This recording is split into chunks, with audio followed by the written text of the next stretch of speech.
Parmi les défis dans la recherche quantitative, on rencontre d'abord la définition du profil, qui est très très importante, et ensuite la définition de la méthodologie à adopter.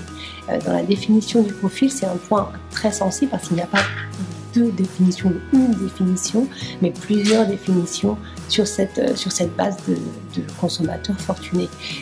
Et deuxièmement, c'est une définition qui n'est pas forcément universelle. Le top 10% ne veut pas dire la même chose dans un pays A et dans un pays B.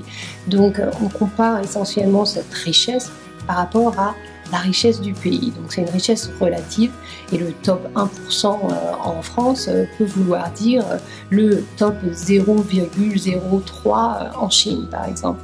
Donc ça c'est d'abord important de définir la cible à travers les critères de richesse mais aussi à travers des critères de style de vie. Donc en l'occurrence, est-ce que cette personne a ou non la capacité d'acheter une Lamborghini ou un sac Hermès?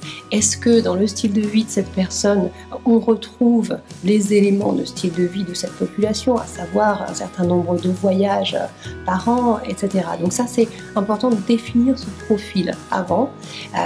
Et ensuite, la méthodologie à adapter. Donc nous, on est essentiellement sur du quanti en ligne, donc des questionnaires courts, des questions très très claires et précises.